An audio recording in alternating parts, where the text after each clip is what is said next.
Okay, I'll just do a little bit. I didn't have a presentation, but I'll just talk about the latest stuff I'm working on, and Alan can jump in with Yeah. questions or whatever. We usually have our discussion. Right. I bring up, first of all, what Zenka was bringing up, and that is the fact you have to have empathy for the people who aren't on the path. I was having an interview last night with Dr. Richard O'Connor on a book he's just written about nuclear weapons and UFOs. And we were talking, and he got, when you always do interviews, you ask people, how did you get on the path you're on? Like, why did you choose to destroy your life and study UFOs? And he said that he had met Jesse Marcel. Jesse Marcel worked in the same hospital as he did. And then he didn't know Jesse was into UFOs and stuff. And then he saw a documentary on Roswell and he went, hey, I know that guy. And so we pointed out at the end, we were having the interview. And at the end, we pointed out that I think it's the same with probably anybody here, that if I hadn't had the sighting in 1975, and if Dr. O'Connor hadn't had the interaction with Jesse Marcel, we'd be just as uninformed and skeptical as the people on the street. And so you always have to have the empathy of understanding that we are where we are. And as I pointed out to Dr. O'Connor, I've always mentioned this fact that I think one of the problems that we have is that we make a bunch of assumptions as to how the world works, and it's very hard to drop those assumptions. And one of the assumptions is always that it's one life. It's just this one thing, and the idea that if you come in on multiple lives, we probably came here to do something, and that's where this idea of the Super Bowl comes. That we are here probably to do something that we're supposed to be doing. And are we doing it? And when we leave, there's only going to be one question asked, and that is, how did it work out? And that's why I always say to people who've had their experience, whether they've written it down, because that's all I'm doing with the books, is I try to get it recorded, because I realize that nobody around me is really interested in it. And I've got all my stuff packed up to go to an archives.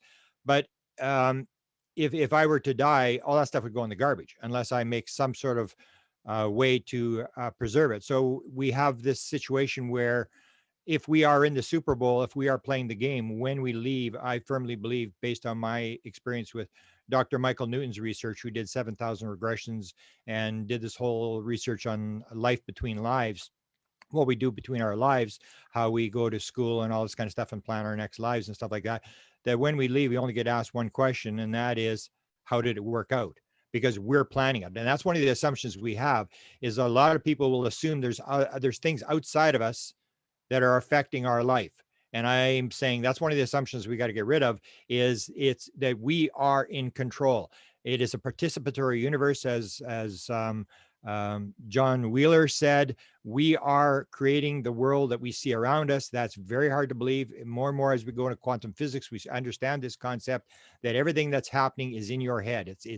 There may not be, as John Wheeler said, there's no out there. And this whole concept that it may be all here and now. And lots of times I see this in the research I do, and a lot of people don't pick up on it. For example, I mentioned this a number of times. Nobody's ever really run with it. And that is that Politico, the newspaper, Brian Bender, stated that the U.S. Defense Department did a study on interdimensionality of this phenomena.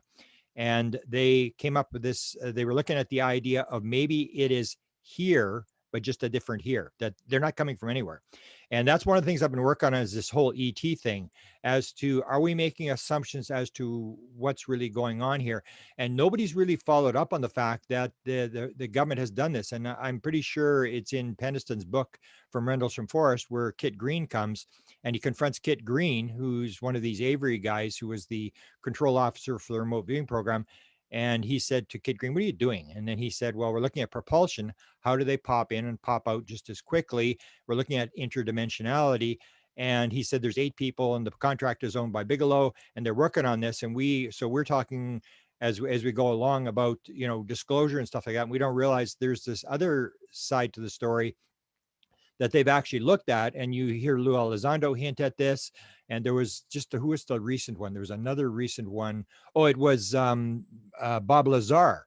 This whole thing, the idea that they come from way out there is not true. And he's working with Tom DeLonge in California on some project they're working on. And the people keep dropping these hints that this thing is a little more complex. And we keep wanting to get it down to very simple. There's us and there's them. And I think one of the things that I was given, as you mentioned, I had this 2012 download where I was watching Colin Andrews about the fact that it was consciousness, came like I was talking to God. It was like absolute, this is the way it works.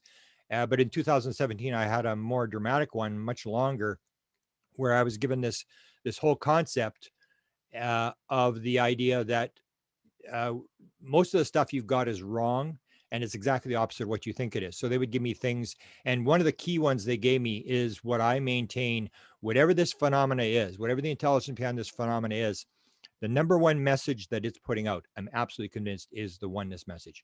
And we are in a world now where we believe in separation. We believe it's me versus you. This is this whole thing about the threat. We went through the North Vietnamese as being the bad guys, in North Korea, and the Mexicans, and Germany, and Japan, and Afghanistan, and Kuwait, and it just goes on and on and on. And we go from one enemy to another, and it's this idea we believe in separation. We believe that anything that goes wrong is something outside of ourselves that is affecting us, and we're like corks floating down a stream, and we have no control over what's happening to us, and we are a product of our environment. Somebody even said that the other day, and I said, no, I think that assumption is going to end up being wrong. That we're not a product of our environment. We create the environment. We are actually doing this whole thing. One of the things I'm working on, I'll tell you a couple of things I'm working on. One relates to this whole oneness concept. Is that is the message they're trying to get across to us, that we are in a situation where we have bought into this materialistic paradigm where it's random objects floating around interacting with each other. And the key model, the 54% of experiencers say they were given the message of oneness and love. And it's the idea that unless we get our act together and realize that we are all one, that we can see the planet from a distance and see that it's all one planet. And then if you look at it from that perspective, and then a lot of astronauts have had this sort of samadhi experience of enlightenment where they see the planet from a distance, where they suddenly realize that on this planet, you have all these people that are fighting. You have 64 million refugees wandering the world with no place to go. You have all this separation and walls and all this kind of stuff. And they have to be thinking, this is like fourth stage cancer. I mean, this is like, this planet is in a lot of trouble, that it's gone in this thing, and it's all comes down, absolutely believe, comes down to separation. It's the Ronald Reagan thing, how the world would unite if we were faced with an alien threat. We'd all just realize that we're all just God's children. We are all the same thing. And if we continue on the road of blaming other people and going after other people, it's basically, and a lot of people have used this analogy: put your hand on a table, take a hammer, and smash your hand 10 times. It is all part of us. And so what I'm looking at is this whole idea of um, the connection. And I'm having an interview. One of the things that's happened, I'm in a flow state. I get in these flow states. I've been in one for maybe 4 or 5 days. Something will happen. I'll start to look at stuff, and suddenly it's like they start giving you this and give you that, and it's all this stuff is coming, and you're trying to record it. And I've got all these word programs open and trying to record all these ideas of what I'm getting.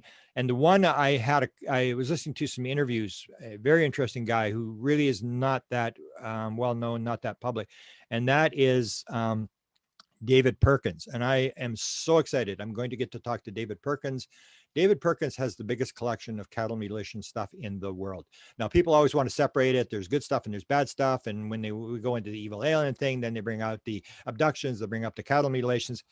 And I had always known that David had this. He was the guy that had the original collection of cattle mutilation material. He's the one that went to Linda Howe when she did Strange Harvest in Colorado when she was still with the TV network, and he took her around. He allowed her to copy all his files. He works with Chris O'Brien, but I think it is actually David Perkins who has the biggest collection of cattle mutilation stuff. And he came up with this idea, and he had a map. And he said that he became convinced that all cattle mutilations are happening downstream and downwind from nuclear power activities, tests and stuff like that. And that when you see this pattern, I think there was even a statement that was made that he had a map where he took high cancer rates took the high cancer rates in these areas in the western mid United States, put them over the cattle mutilation map, and they actually matched.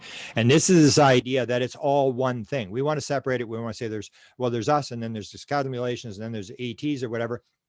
But to me, it's like a human body, and I'll use this analogy all the time. So you have a human body that suddenly you think everything's going great, and all of a sudden you have a boil on your leg or your back, and you go, why would the evil aliens do this to me? Why would God do this to me? And we always see it as an outside force. We never really take responsibility. Or people will say, why would the aliens come to Earth to help us? Why would they do that? And the answer is because everywhere in the world, except for in the Western countries, that's how it works. Give you the example. You cut your finger. What happens? All the cells all join together, and they all work together to heal the cut, and they stop the bleeding and they heal the cut. They set the bones. They do all this kind of stuff. When you have a fever, they'll go in and they'll fight off and they'll sacrifice their lives. Why would the body? Why would these little cells give themselves up to help you? Because that's how it works. It is altruistic. It's all us building a bigger and better universe, more and knowledgeable and all this kind of stuff. But we always want to break it into this idea of us versus them, separation, that we are just a victim. And so we're going to talk with David, and he has this idea of Gaia. I think it's more complex than Gaia, but the idea that Gaia will always balance this stuff out, that a lot of what we're seeing in these phenomena may not be what we actually think it is. It's actually, like, for example, cattle mutilations, abduction, this kind of thing. Nobody's ever really confirmed one. Nobody's ever, for cattle mutilations, for example, nobody's ever caught anybody doing a cattle mutilation. So people will say, oh, the government was doing it. That's total nonsense, because the government, if you take a look at some of the biggest black operations they ever did, one was the Iranian hostage rescue, where they crashed the 2 helicopters. The other one was the bin Laden incident, where they trained for like 3 months and they still crashed the helicopter. What is the chances they could do 10,000 cattle mutilations over 50 years and not crash a helicopter? Absolutely none. And so the question is, well, who's doing this? Or is anybody doing this? Or is this like the body healing a wound or creating a boil? Is this Mother Gaia that's actually creating this sort of stuff? And this is a manifestation of a much bigger and much more complex universe, which is another thing. I think people want to make it very simple. The more I look at this thing, I said it was 1,000 times more complex than people think it is. The more I study it, the more I think it's 10,000 times more complex. It is absolutely just gets more and more complex, more and more evolved, almost like David Bohm, the famous physicist, said. Supposedly, he said that when you figure out the quantum physics thing, we're going to figure this all out. We're going to get the quantum physics. We're going to figure this thing out. He said, when you get down that and you figure out the quantum physics stuff, you're just going to find another level below quantum physics that you have to figure out. And they were like, no. And yeah, that may be what it is. There is unlimited numbers of realities and levels, and we're just getting through one, and we're playing the game. I've always described it as actually, I was told this. They told me it was the wrong blocks. So we have all these theories that we have. So we say, we have all these wrong blocks. We think we're very egotistical. So we think, oh, we're really smart. We got this thing all figured out. And all we're waiting for is the last block. Once we get the last block, we'll figure out this UFO thing's about. That's what we need. We need some more sightings. And I say, no, we don't need any more sightings. We don't need any more investigation of UFOs. Basically, I've done this UFO now. It's coming up on, it's actually over 47 years I've done this. And to me, it's like going back to grade 1 47 times. It's like, let's prove UFOs exist. No, let's not prove UFOs exist. I've had enough. I can't do this another year. It just goes over and over and over. And I have the advantage because I saw something fly right in front of the car. There was no doubt about what I was looking at. But people want to do this sort of idea where we're going to prove this again. And I think you got to get past that, although you have to have empathy for the people who don't. But for me, the answers don't lie there. UFOs exist. Get over it. You got to get to the situation where people are trying to stop it. Is you've got to talk to the people who are interacting with the intelligence behind the phenomena. And that's where people are being blocked. And that's where I'm trying to make a move to stop this. What you basically have is the New York Times says, no, we're not talking about aliens. Don't talk about aliens. Nope, this is, we can't go there. We're this kind of stuff. Or Senator Reid says, we're not going to talk about little green men. And what you see in these latest disclosure initiatives is exactly that you can talk about the threat, you can talk about technology, you can talk about UFO sightings, but if you dare to bring up an experiencer and what the message is from the beings. We got a cross and we got some nails here and we will use it. And that's where you see this blockage. If you see what's going on, we even had a panel the other day where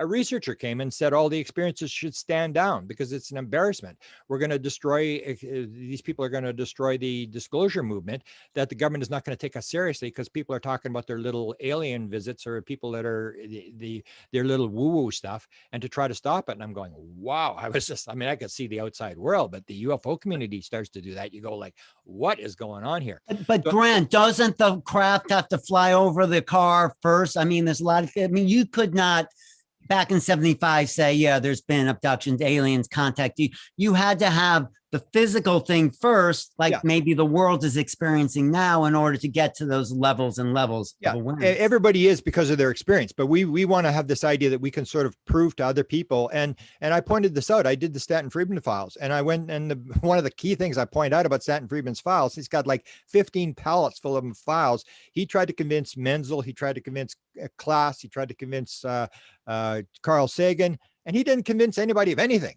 I mean, he would say, I went to Oxford and we had a debate and 78% of the people agreed that I had won the debate. But basically, you can't really convince anybody. You have to have your own experience, and you have to sort of wait for people to get where they are. Everybody is where they are. So I'm doing this thing on this thing with the cattle mutilations to get this bigger idea that I think people need to understand is the world is so much more complex, that this may be, the cattle mutilation thing may be so much more complex, and but it's all messaging. For example, you take a look at Bob Bigelow, which is another interview that people may have seen, but it sort of skips over.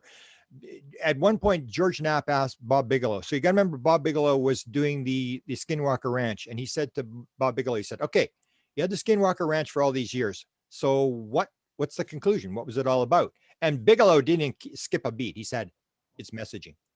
It's all about gaming and messaging. That's all it is. And that's what I call my theory of wow. It's messaging. It's all this thing. So you see, you know, if you see a cattle mutilation or something like that, and that's what you had at Skinwalker Ranch. There was cattle mutilations. There was all these reports, the manifestations, all this kind of stuff. And what we want to do is we want to turn it into, you know, industry, into war industry. So what you see a lot of discussion now is about the slide 9. If you're familiar with the slide 9, they say, look at the slide 9. Slide 9 says you can go through metal. It gets in your head and stuff. Well, that was not ATIP. It's described as an ATIP slide that was used to brief the Congress. And what you want to do with the Congress, what's happening now, is you want to scare the living daylights out of them because you're going for money. Jim Semivan told that 4 times to Melinda Leslie, don't mess with the money. And we were told 3 years ago they were going for the money. They're going to Congress. And wait, so just to clear up slide 9, there were these 9 slides leaked supposedly from the ATIP file, the advanced threat.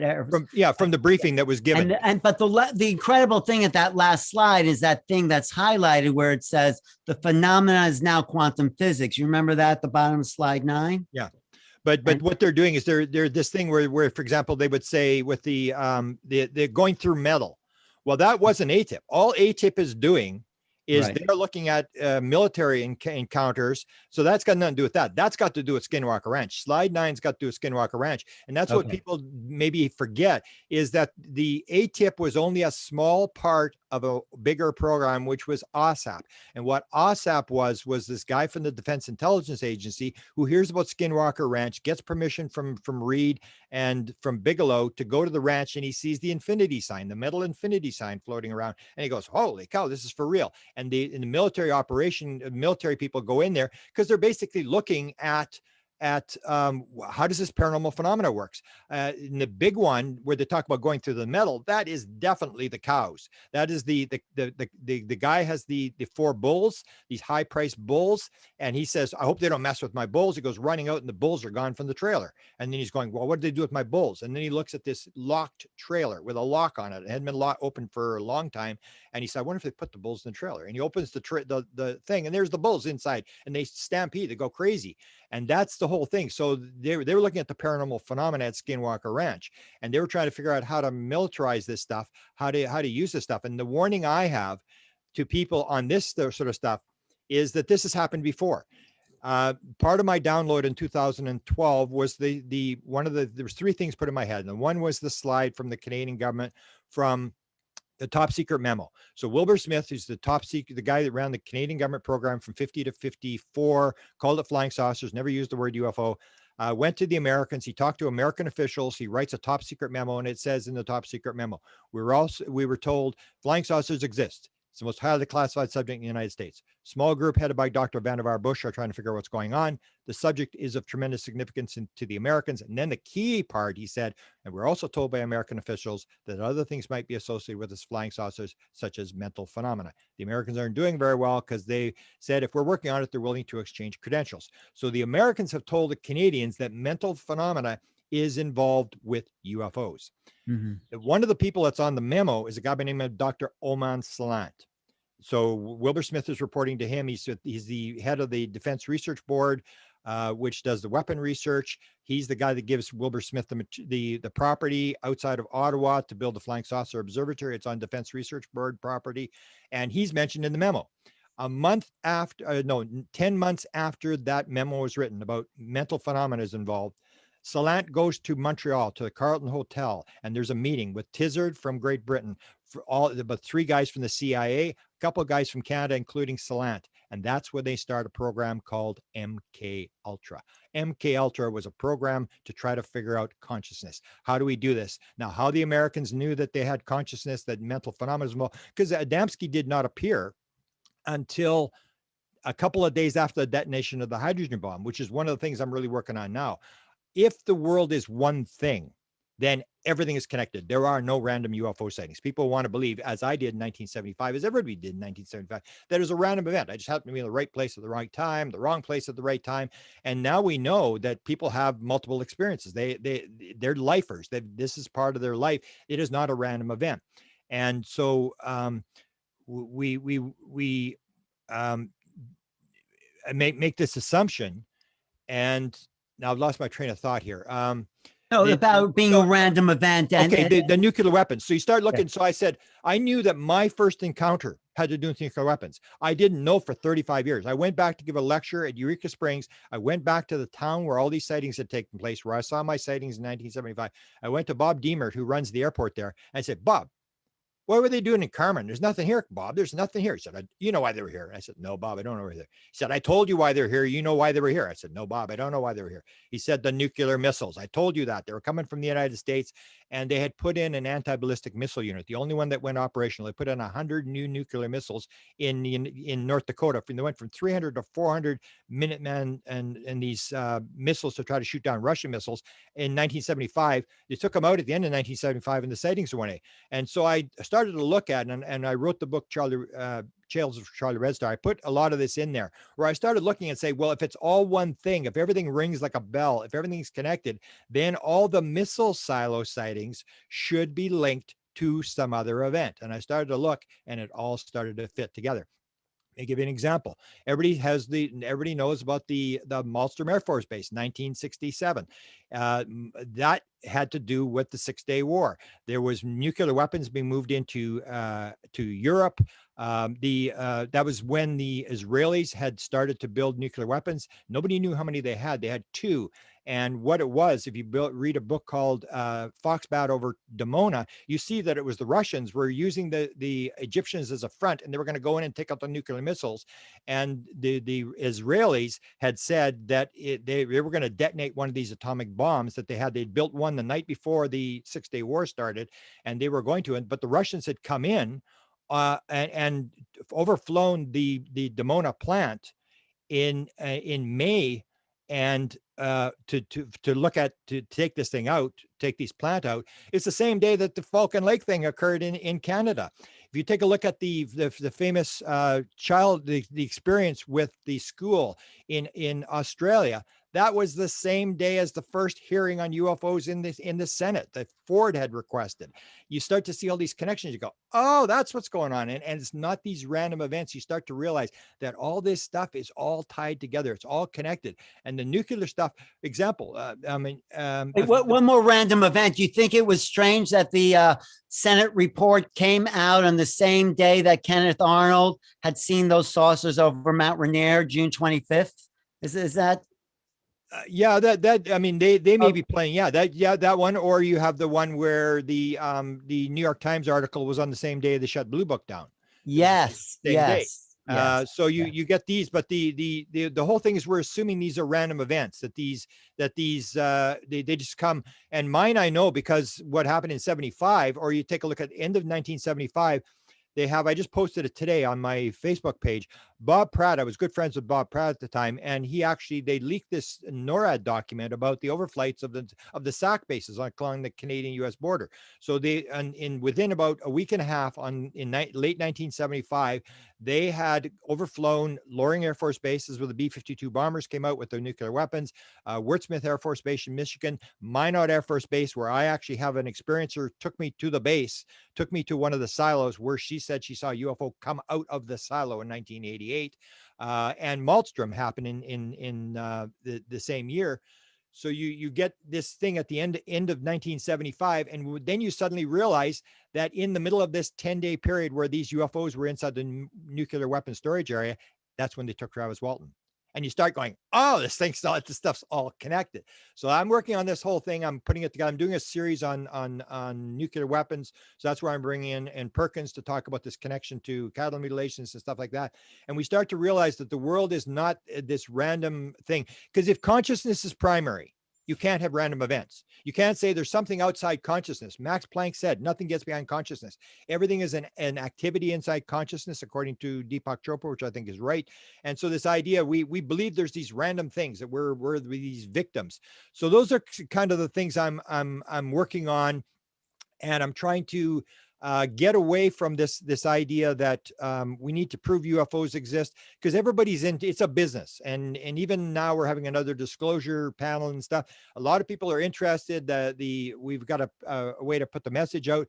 But a lot of people like this sort of controversy. They like this big fight between Elizondo and Stephen Greer now. That's big stuff. And we have to get to the point where we start talking to experiencers, because I think that's the mistake, that people don't realize that's happening, that the experiencer is being ostracized. They're being cut out the same as they always were. They are being kept out of the debate. And I maintain that that's why I don't want to go back to grade 1 for the 47th time. You are not going to learn anything about UFO sightings except that UFOs are real. That probably isn't our stuff. We've got to get to the experiencers. And that's when you see the message. The number one message is oneness and love. That's what it's about. It's about them saying to us, unless you get your act together and all act as one, like cells in the human body, you are going to destroy yourself. That's why the 39% of people see the screen on board the ship. They show it and they say, oh, just in case you want to see this. And they see the devastation of the environment or whatever. And they're just sort of giving us these warnings. They can't step in, they can't interfere, but they can give us these hints. And it's up to us to get this oneness message across, that we are all one. The one is the all are the one. Or as the tall gray told the Colonel guy that wrote The Corso. Children of the Greys, we are one with the one who is all. That is the number one message in the universe. And I think that's my main thing I'm trying to get across. No, no, but how close? I don't think the government can go there in their disclosures. They're just looking at hardware. And then again, you get the other parts of the government looking at Chris Bledsoe's experiences and how spiritual he was. So there's these fractures or parts of the government that are saying, oh yeah, they're UAPs. They must have appeared in 2004. And then you get these others that are saying it is a spiritual experience. So yeah, Okay, talk about that. but Yeah. the media is being controlled by the people who are putting out the evil alien agenda. Like, this is a threat. I mean, even Chris Mellon said the report confirmed the alien threat. So we started with, it's a potential threat. Then the word threat was used 8 times, national security. But do you see Chris Bledsoe in the report? No, that's completely out of there. That's why that's our mission. That's why I tell people, write your stuff down. That's our mission, that whatever we always see it as a real bad situation, that this is a horrible situation. It's a horrible time. And then the thing is, well, perhaps we came in at this time and this place in the middle of this mess, and perhaps we are the ones we've been waiting for, and we're here, and it's a cue to us that wake up. It's you came here to straighten this thing out, get busy, instead Mhm. of cursing the darkness, which is what Right. we do most of the time. We think if we curse the darkness a lot of time, like it's talked in the Bible, I mean, we think that things are going to change. It's only going to change when we make the move, when we raise the consciousness and put it out. And it may look like nothing's happening, but you've got to put that message. That's why I say to the experiencers, put it out. And eventually, as everybody talks about here, it gets to a certain point and then it flips and everybody goes, because that's what happened in 2017 with the UFO. I remember when I wrote the 64 reasons why they decided not to tell you the truth. And we had this idea, oh, the stock market will melt down, all people jump off buildings, all the religions will fall apart. And what happened when they said, oh yeah, the government has a UFO program? No. Nothing. Everybody went, yeah, I knew that already. Tell me next time. Hey, what's going on? Right. We know that already. And that's the Right. whole thing, that the ball is moving, and it can look a little bit frustrating as we go along. But I think the onus is on us Mhm. to put out what, if we have the answer, because we can't, when we die and they say, how did it work out? We can't say, oh, I forgot, or, if it hadn't been for Hillary Clinton or emails, or my mother-in-law, the dog ate my homework, or, well, and they're going to say, time out. This is about you. You said you were going to go in there and help fix this. That's right. And that's where we see this idea that we may all be here on a mission. Because that's why I Yeah. say to experiencers, I say, do you think you're on a mission? And most of them will go, either they'll say, yeah, I am, or they'll say, I think so. I don't know what it is, but I think Right. I'm on a mission. Almost everybody says But that. it's also the most exciting thing we could do with our time. And just about the thread narrative on your program, Grant, you asked Danny Sheehan if he asked Elizondo about the threat, and tell him what Elizondo said to Danny. Yeah, well, Elizondo had said that nobody at high levels believes it's a threat, and Mellon apparently said the same thing. And that's what, for example, but you're playing both games. But what people got to realize is everybody's going to do what's in their vested interest. So, Jim Semivan, who helped run TTSA, said to Melinda Leslie 4 times. She said, "What is there I could do that would make you so angry you would never talk to me again?" He said, "Mess with the money." And he was saying, we're going after Congress. We're going to get funding here or whatever. Don't mess with the money. You can say whatever you want or whatever. And yet at the same time, he told her 4 times, this is not a threat. We know this is not a threat. So he said that, and yet they're going in there. And John Alexander said the same thing when he did his 85 study. We used a threat too, because unless you say it's a threat, you're not going to get anything. And that's why they're in the armed services, because everybody's saying, oh, it's about UFO intelligence and outer space. If it was, you'd go in front of the Science and Technology Subcommittee. You're not. You're in front of armed services because they got the $730 billion defense budget, and you need to make these guys wet their pants and start crying and scare the living daylights out of them. Otherwise, you're not going to get any money. During the Obama administration, I maintained they were saying it was a threat to airline traffic, and I think everybody just sort of laughed at them and said, "Yeah, come on."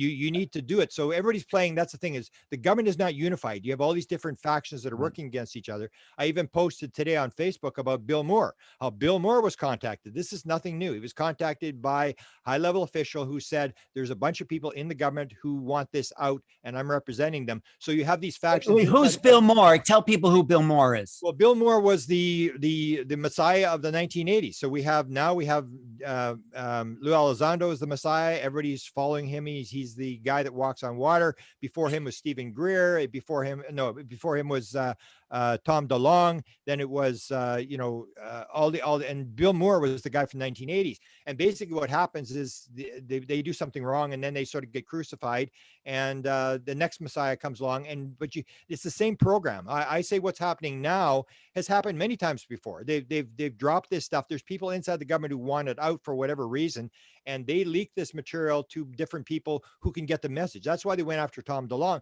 because Tom DeLonge had 15 million subscribers on Instagram and stuff. He could get the message out, which they couldn't. So you But the ball is further along down the field. It may have happened before, but we're closer to the goal line, right? Yeah, now I say they're doing it on steroids. They're doing this thing on steroids. They sort of learned how to do it. And I maintain to people think like we have sort of a problem that we're doing 24/7 news, and we're doing 24/7 reading. We don't really realize the history. We just sort of go, and then we think somebody says it's a hoax, and we go on. We always think that the disclosure is going to come in a new story. We don't realize it's been happening all along. Right. So I said in 2016, I had 2 people inside Tom DeLonge's operation. He said I didn't. I did have 2 people, and they told me in 2016 quite clearly, a number of high-level officials are going to come public, and they are going to say UFOs exist, and they are going to force disclosure. And so what you have is a situation where we knew this in 2016, they're going to do this.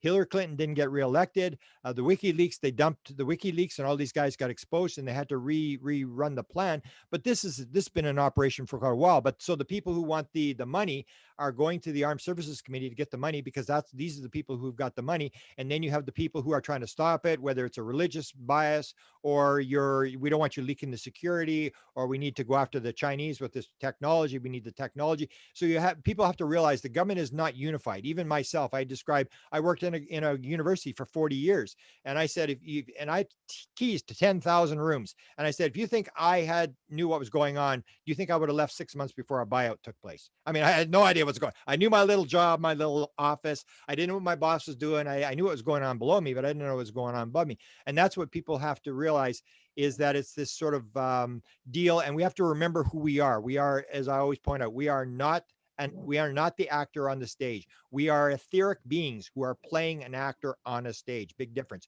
So all the world's a stage. All the men and women and aliens are all but actors. They have their entrances and exits. And I always point this out. I even did the thing where and people may get upset. I always keep saying this thing with ET. Be wary, this may not be ET. If it's ET in 1896, when they were flying around, there was 10,000, some people say 10,000 sightings. That's as many as Blue Book in 1895, 86, 87. When they asked them, where are you from, with these wooden ships with the propellers, they said, oh, we came in from Mars. Now, were they from Mars? Or I pointed out on Facebook the other day, I said, if you actually take a look, because I did the book for Nancy Tremaine, who was before Betty and Barney Hill, had the first encounter, the abduction encounter with the Greys. If you look before that, I found this, I was looking for files, and I found this whole file on all these humanoid reports in the 40s, 50s, and early 60s. And what you see is all these aliens, high percentage, I don't know what it'd be, maybe 20%, are wearing helmets. They're wearing bubble helmets like astronauts. And if you go back and you see the cartoons and the movies of the 1940s and 50s, that's what they were wearing. And it's reflective. That's this whole idea. It's all one thing. And what we're seeing is reflective. So the beings will come in. And or Barbara Streisand's stepson said that. He told me, he said, the beings told him, when we come into your world, we come into your head and we look around and we see what's in there. And we take what's in your head and we build a lesson for you. So if you're in fear, we're going to build a lesson.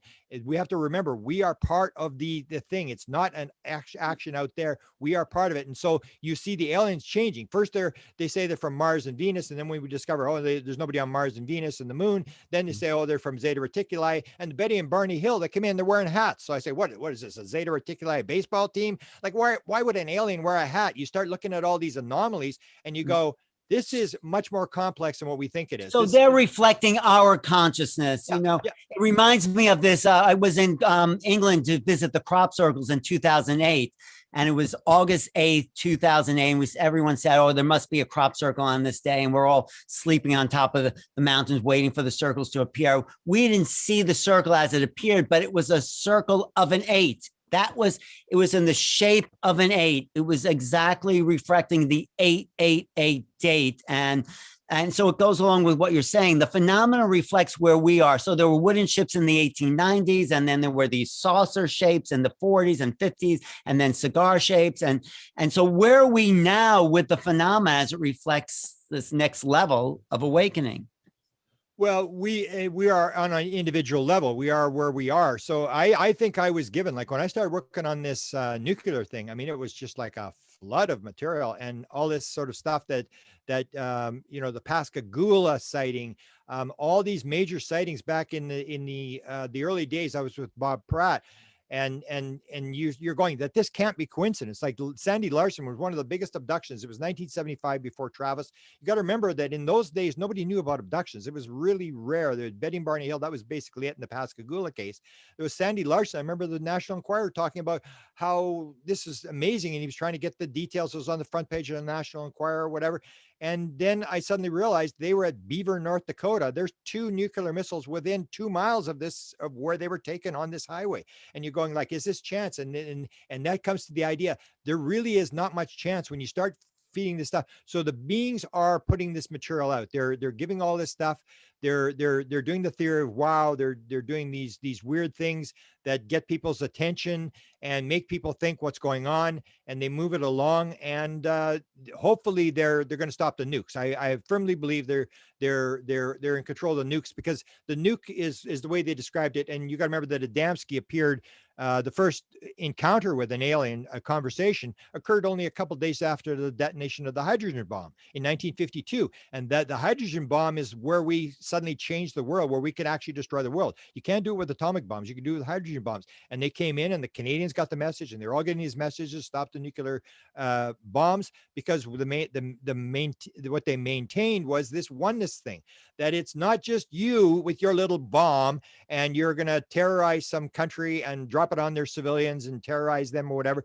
You got to realize it's like a bell, that when you ring the bell, it rings throughout the entire universe. And that's what we're going to stop. So the idea that I have is that the beings are going to stop the nuclear stuff, and that they may already have done it. As I was doing the nuclear stuff, it's so amazing how close we came a number of times to nuclear disaster.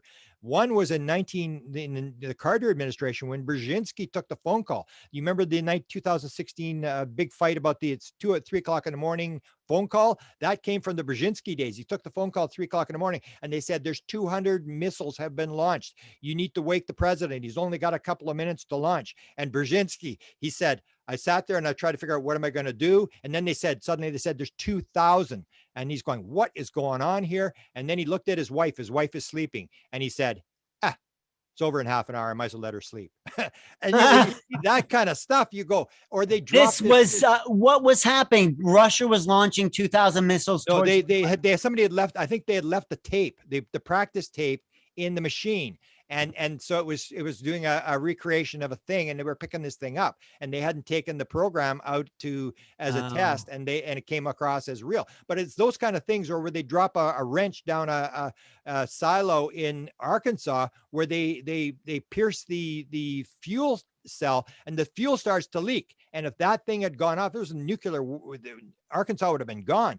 And you realize, as you're doing this nuclear thing, that this is really, really catchy. So I'm really not worried. I think the beings have the control. Or, for example, during the 1973 Israeli war, there was a famous UFO sighting over a base in Australia, where they used this ultra low frequency, where they would send communications to Polaris submarines in the Indian and Eastern Pacific.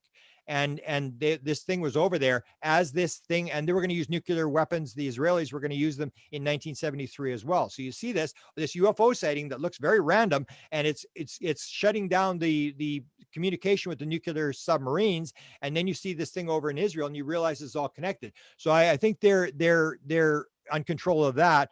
And I don't think that you can shoot them down. Where I disagree with Stephen Greer is this idea that I don't think we're shooting anything down. This thing is running the show. And you see what happened at Skinwalker Ranch, where these arms guys came in there, and they get stopped in the middle of the ranch, and they say, leave, you are not welcome. And these guys leave, and they go home, and these wine bottles are flying around, smashing off the walls and stuff like that. And that is this indication that I was given with the beings I interviewed in this group of beings in London that wanted to do this trance thing with me. And I talked to them, and they said, we just want to let you know, we've always been here. You're the visitor.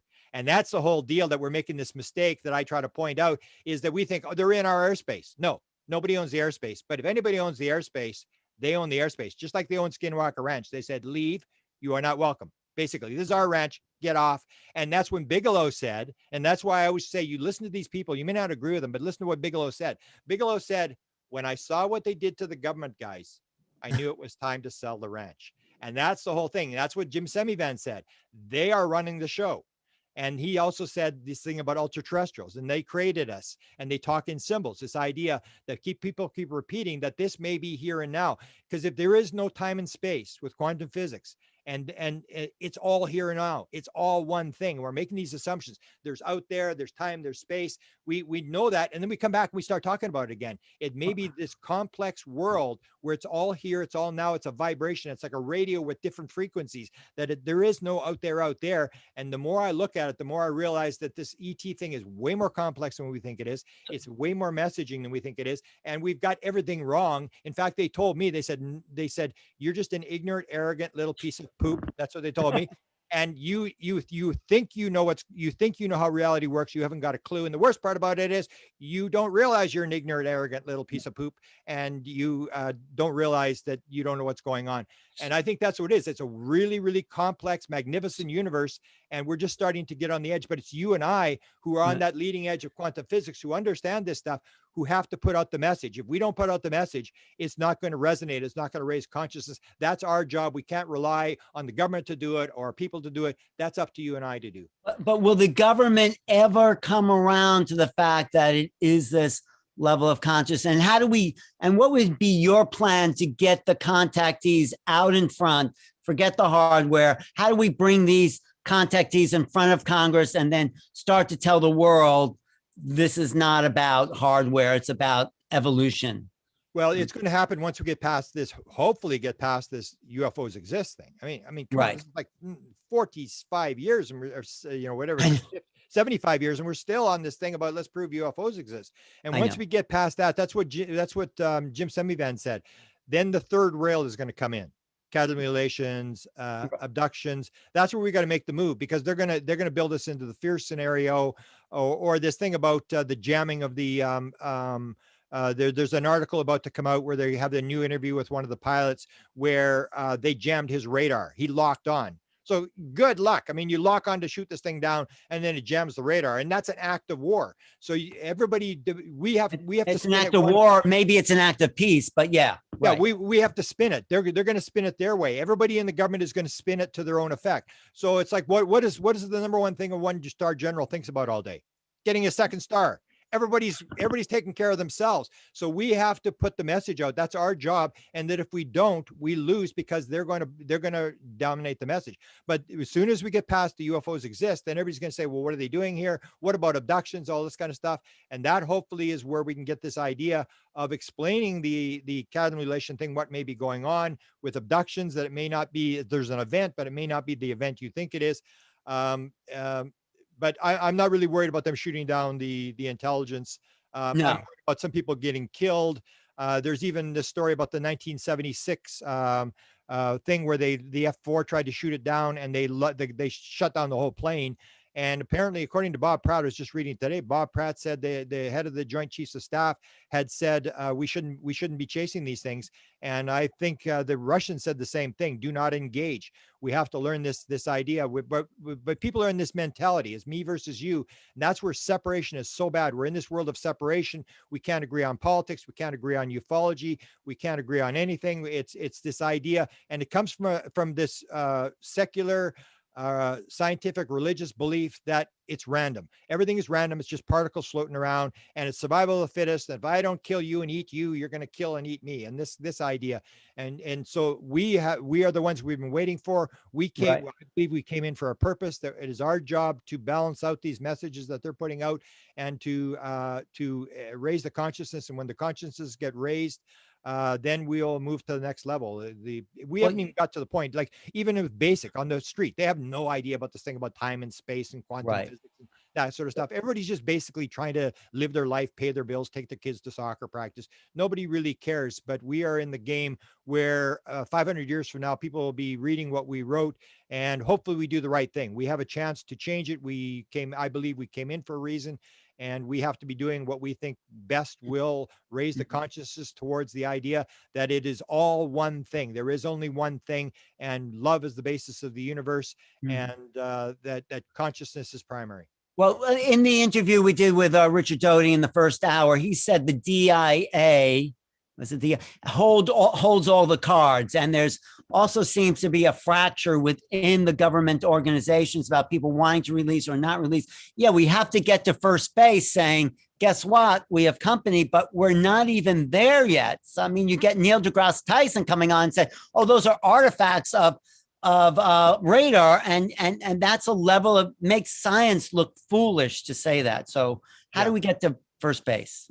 Well, the intelligence is helping us by putting people in there who Yeah. are experiencers, and that's where I say it's so traumatic. Where we're going to cut out experiences, because you're going to talk about nuclear weapons, you got to talk about Robert Salas, who's an experiencer his whole life. It's almost like he planned to come in. Like he was there to play the other side when they took over the weapons. He was there, and Robert Hastings, who's the number one guy who wrote the book to UFOs and Nukes, is also an experiencer. He had his first experience as a kid. He had the encounter in 1988 or whatever, and Robert Jacobs, and Jim Semivan's an experiencer. Gary Right. Nolan's an experiencer, and you start to realize that these people on the inside are gonna help us. But it's almost like we have an infinity amount of or infinite amount of time, because there's no end to anything. We want it because we're in the Western world. We want it everything, and we want it yesterday. And we got to realize it's about the journey. It's not about the destination. It's not so much are we going to get disclosure in our lifetime. It's when you die, did you have a role in disclosure that you didn't play? I mean, it's you and I. We are in control of only our own our lives, especially if you believe in reincarnation. You came in for your own role. You're not going to, if you try to bring up anybody else in your judgment situation on the other side, they're going to cut you off because it was about you. Everybody's playing their own thing. So it comes down to what are we supposed to do? And I basically say we go through this thing, and we may have some help. I've said before, from psychedelics, that the UFO disclosure movement is moving fast, but the psychedelic movement is moving even faster. And you Oh, have true. 60 labs around the world now, and this involves mystical experiences. They're all going to make money from the healing of depression and smoking cessation and end of life anxiety and stuff like that. But it Right. comes with this mystical stuff, and that stuff's going to get out, and it's going to float around, and people are going to realize it's not the same thing. Or the idea that we brought in the CPR, which brought in near-death experiences, which we didn't have, where people start talking about near-death experiences. These things will all just gradually move in a Right. period of time, where people will realize it's not the world we think it is. But you and I still have to do our role. Well, we are doing it every single day, every hour of every day. Me, Neil, you, Yeah. everyone. What do you? Just one last question. What do you think the next move of the government will be to move the ball forward, or Well, maybe? again, it depends what you mean by the government. I mean, if it's if Well, it the if you media, the military, those people. well, what they want is the money. That's what Jim Semivan said. We said this 3 years ago. It's on tape. Don't mess with the money. They're going for money. They want research. Hopefully, they're going to use it for the proper purpose. But there you have the concern of what have you really learned from this disclosure movement that you didn't know before? Nothing. Now we know that Congress has been briefed, and it's all classified. There's an interview that Lou Elizondo does, or a lecture he does in Brazil in 2018, and he's talking about mathematics. We've discovered this mathematics that we think is linked, and it was studied at CERN, and it was verified someplace else. Have you heard the mathematics? No. I mean, you're not going to hear any of this kind of stuff, because with the people who are in control want to use it for weapons. Right. They're into this secular religious worldview, Yeah. and Have you? yeah. Yeah. So, No. so Have they're you going heard to about do the that. 20? Have you heard about the 23-minute tape that Elizondo talked about the high definition view of the craft? Have you seen Yeah. that? But again, that And comes back to trying to prove that UFOs exist. I mean, they exist. Right. We need to get over that and move on to the thing is, why are they here? And that's what they're going to, the people are trying to block is why would they be here? And that's where we had the people who have the experiences have to be let into the situation, because I then you agree. start to see 40% of them say, at one point during my experience, I knew the answer to everything in the universe. 42% mathematical, scientific, or technical downloads. Right. 30% say they knew everything about themselves. All these kind of things that Right. we can see the advantage of that. If Mhm. if they have the answer to everything in the universe, it's all one thing. It's all here and now. Then you can go into the field and you get the material. All the answers are there. It's this contact modality idea. And Yeah. that's where we have to put this out. But Mm. the media right now is controlled by this whole thing, because it sells. It absolutely sells when there's a big fight in the UFO community, when they talk about evil aliens. It's click. It's like the new Trump story. It's like we're going to make money, and everything on the internet is run by ads. And so you want to go for clicks. And so you put in the thing, same as Tom DeLonge was going to do Chris Bledsoe's movie. And at the end, and then he said, oh, we're going to give you all this money. And it was a huge amount of money, but we want to put reptilians in. And Chris said, no, there was no reptilians in the story. And that's the Right. thing. We want to turn it into this adversarial me versus you, because that makes money. If you're talking about consciousness, then you have to get out of the way. Otherwise, you're going to get trampled by the people leaving the Right. room. And I Right. told about this at Consciousness Life Expo, where I'll go give a lecture on consciousness to 35 people in the room, and then we go out across the hall, and they have one of the space cadet guys there, and there's 600 people, and it's completely full, and there's 100 people in the hall with these tickets, expensive I, tickets, mad as can I be. know. I I want my can't money believe. back. And that's the Yeah. thing. The Yeah. drama sells, the fear sells, and that's where we have to stand our ground and put out what we're doing and do our job of what we do. Because I believe firmly, I mean, even if we didn't come in for a reason, if you believe you come in for a reason, then I think you're going to start doing the right things and do what's proper and as much as you can, and then you'll feel good. Whatever happens, whether it works out, I even say, when people get upset, I say, even if we destroy the world, it really doesn't matter, because we're coming back somewhere else. You're going to learn your lesson. It doesn't matter. It just keeps repeating. You're going to keep running that plate to get it right. Because of your work is so important, because that is the underlying message. That is the ultimate message of the evolution of incarnation. And that's why Ray Hernandez, Rudy Shields, Zenka's work, they're all kind of building towards that sense of this higher consciousness. So, and the oneness, I think, is the key message. It's the idea of the people don't like it. They have like Tom DeLonge called it the beehive. They have any souls. We got to get rid of them or whatever. But I say it's like the Super Bowl.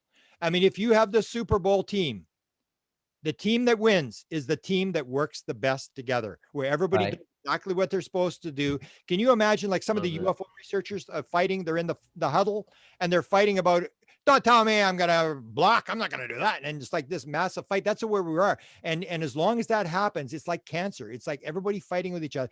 That you have to work like a Super Bowl team, the team that not with the best players. It's the ones that work the best together, where everybody blocks. Because in order, just for a simple running play, you have to block. This guy has to block in this direction. This guy has to block in this direction to open the hole up for the guy to get through. It's all very carefully, and everybody's equal. Outside, maybe guys making more, but they're all equal. They all have their jobs. And that's what we have to realize. We are like on the Super Bowl team. We all have our jobs, and we have to do what we think our job is to move the ball down the field. And if we start fighting with each other and don't play the oneness game, we're not going to win the game. Someone called you the Super Bowl coach here on the chat. Thanks, Grant. Thank you. Thank you, brother. Yeah, we'll be in touch, and stick around, because who's coming up next, Neil? We have Harmony Frontier House coming up next. So okay, you want to introduce her, because I don't know who that is. Thanks you so much, Grant. Always fantastic. Thanks. And I just want to make a comment on that, Alan, if you want to stick around for a sec.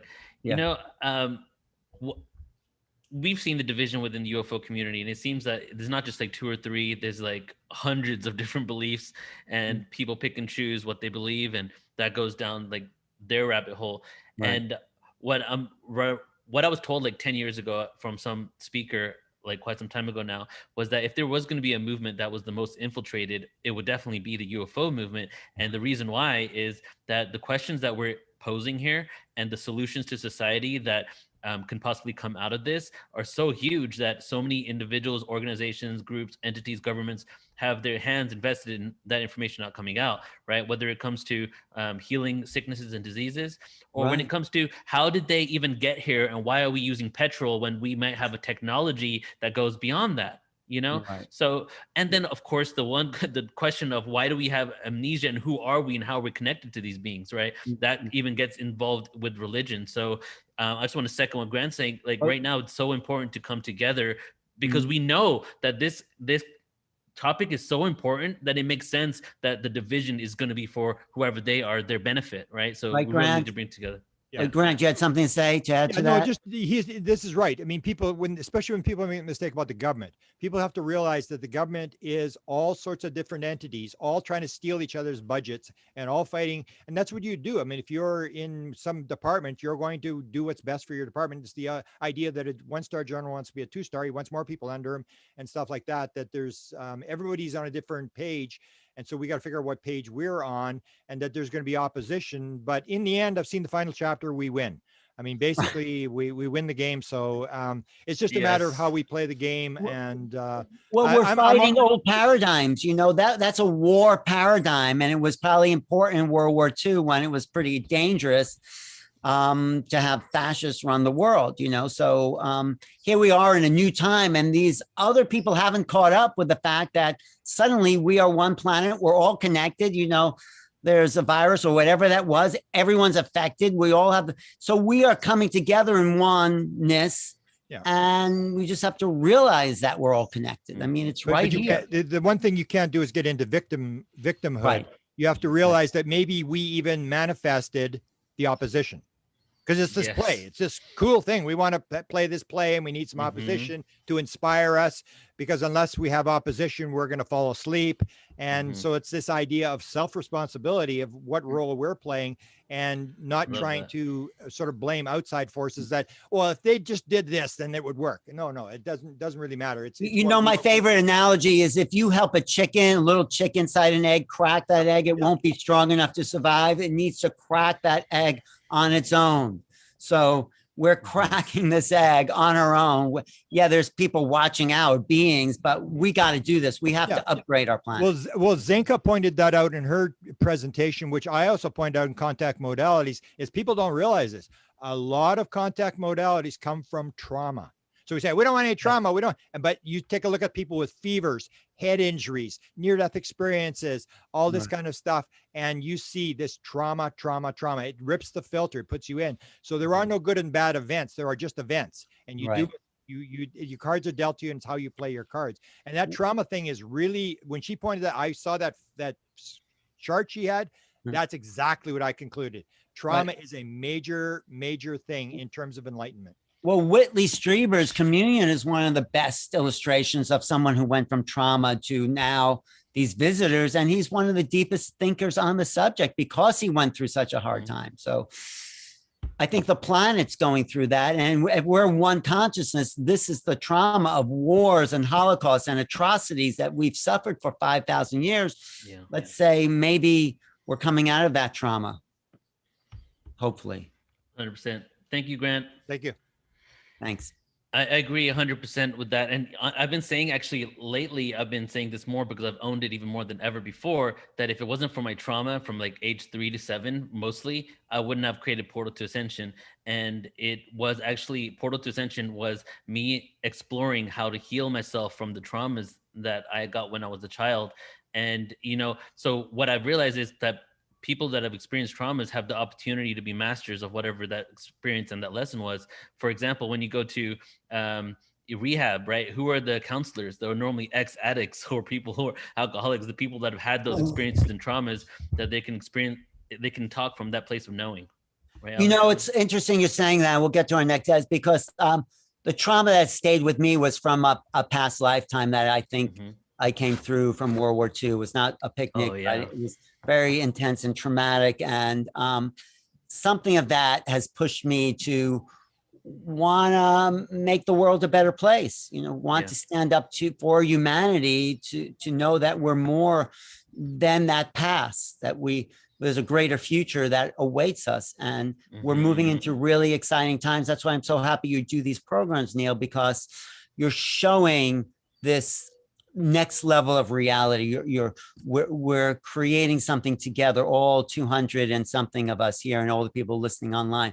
We're pushing for this new world to unfold. And this is kind of in the higher intentions of everyone watching here. We're kind of bonding together as a solid consciousness to make something better, a greater reality, a better world. Yes. An uplifting of humanity. And it's very exciting. That's why I love listening to Grant. He does boom, boom, boom, boom. And it's like, you could hardly follow it, but there's such enthusiasm and energy in there that it makes everyone excited about, well, what's next? What's coming down the line? How are we going to score this touchdown? So exactly. Amen. Yeah. Thanks, Grant. All right. So let's move on then. I'm going to introduce the next speaker. All right, everybody. So firstly, a couple of announcements scheduled for the rest of the day. Okay, we're about just over the halfway mark for today. So now we have coming up is Harmony Frunderhouse. I'm going to introduce her in just a moment. She's going to have 30 minutes to give us the download. Then we're followed with Brendan Culleton, who is from Paradigm Shift Central, a good friend that we've cultivated a great relationship with. Has been on multiple programs as of late. Then we followed that with Mark Sims from 4 to 4:45 Pacific. We are about 15 minutes behind schedule. And then after that, for the rest of the day, about an hour to an hour and a half, we're going to have an open discussion where we're going to bring on Omar from Watchers Talk TV, that has been on multiple shows as well, Brandon again, Alan, myself, and then our good friend Joan of Angels, who's been listening to the show this whole day and definitely wants to come and chime in and, you know, offer her experiences. And also, if you're watching on YouTube right now, we are cultivating and growing our YouTube channel. So if you're on New Realities or if you're on Portal to Ascension YouTube, myself personally, I've been completely deleted from Facebook and Instagram. I had to restart it. So definitely subscribe to our YouTube channels, New Realities and Portal to Ascension. We're going live all the time. Between the two of our channels, there's just like nonstop content. And it's really designed, which is with the intention of this whole conference, which is just to provide a stream of awareness as a support as we're awakening. Thank you. Thank you, Neil. Great job. I mean, you are dedicated. I mean, it's kind of rewarding to feel like maybe something's being heard and this is making an impression. And there's also nothing else I think we would be rather doing. It's like, this is our highest excitement, as Bashar would say. Yeah.